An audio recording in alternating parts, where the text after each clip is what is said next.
कि हमारे बीच में आदरणीय अलका सिंह जी पधारे हैं और संगठन जो सरदार पटेल जन जागरण मंच है इसके परिचय के लिए इस संगठन के बारे में विस्तार से मैडम को बताने के लिए हम सबको बताने के लिए हमारे बीच में धमवा रामगढ़ से पधारे भाई मोहन जी ढोई है। मेरा विनम्र निवेदन कि आप संगठन का परिचय इस मौके पर हमें दें।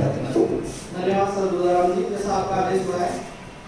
मैडम ये जो हमारा ग्रुप है मैं सुबह का इंट्रोडक्शन दे चुका हूँ, आप जुड़ी हैं और कुछ जोधपुर से हमारे बीच में संवाद से भी लोग नए जुड़े हैं, तो एक बार फिर से रिपीट कर देना चाह रहा हूँ। ये अब तक एक सोशल मीडिया का ग्रुप है, जैसा सर को सब्जेक्ट दिया गया था उन्होंने एक एग्जांपल भी दिया कि सोशल मीडिया का सदुपयोग समाज कैसे कर सकता है। इसका एक ये प्रत्यक्ष उदाहरण है कि हम सब लोग आप इसकी वजह से बैठे हैं।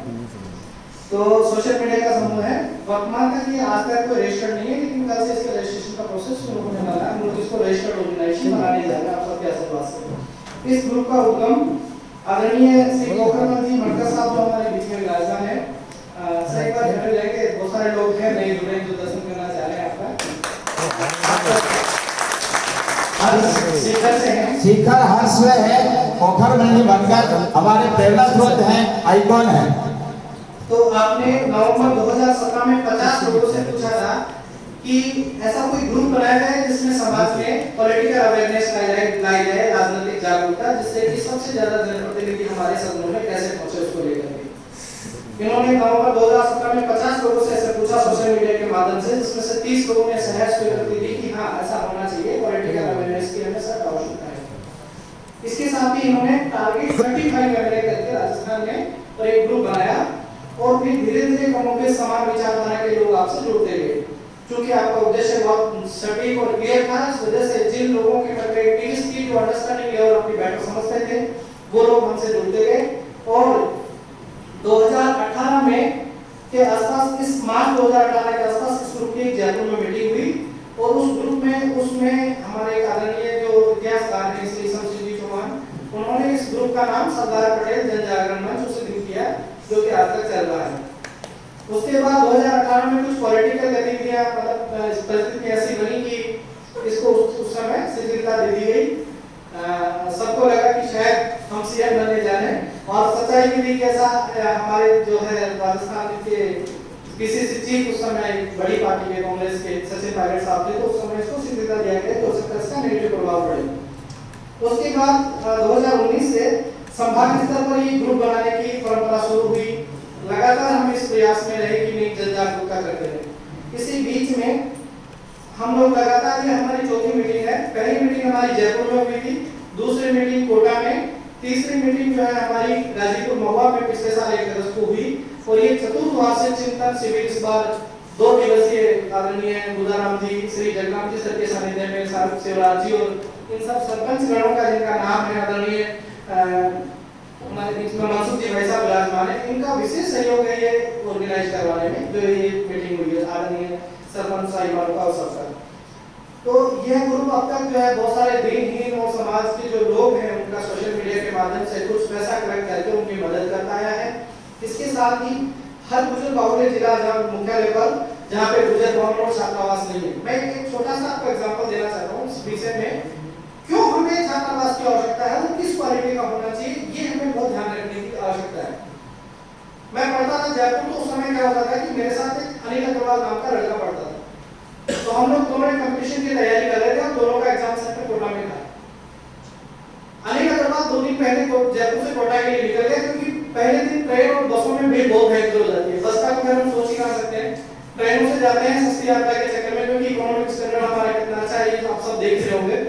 बहुत सारे जो रिटायर्ड कर्मचारी हैं उनके अलावा भी दुनिया बसती है गुजरों में, जिनका आर्थिक लेवल इतना अच्छा नहीं कि बसों से यात्रा करके और अन्य सिटी जा सके और वहां से वापस आ सके, तो ट्रेन में जाते हैं सब लोग। अनिल मेरे से 2 दिन पहले निकल गया, क्योंकि उसके पास उसके समाज की वहां पर रुकने के लिए धर्मशाला थी मौजूद। उस धर्मशाला में जो अग्रवाल धर्मशाला थी उसमें अगर अन्य किसी कास्ट का लड़का रुका हुआ है तो उस दिन अगर अग्रवाल समाज का कोई लड़का आ गया तो उसको वहां से हटा दिया जाएगा, बोल दिया जाएगा कि हमारे समाज का लड़का, उसको प्रायोरिटी दी जाएगी, वहां पे निःशुल्क रोका जाएगा, क्योंकि उसकी बुजुर्गों ने बहुत पहले सोच लिया था, जो हम आज बैठकर चिंतन कर रहे हैं। वहां पर एक छोटा सा मंदिर होगा भगवान अगस्त्य का, और पूरी धर्मशाला बड़ी तरीके से सुसज्जित होगी, उसमें रूम्स होंगे। हमारी धर्मशाला देख के तो मुझे लगता है कि बहुत दिनों तक कबूतरों का हाल बनी रहती है। आज की तारीख में जो सच्चाई है अनिल अग्रवाल वहाँ 2 दिन पहले जाकर रुक गया, उसका माइंड बिल्कुल फ्रेश है, वो वहाँ पे पढ़ाई तैयारी कर रहा है, पहले दिन जाके एग्जाम सेंटर देके आ गया, तो दूसरे दिन उसको किसी प्रकार की परेशानी का सामना नहीं करना पड़ा।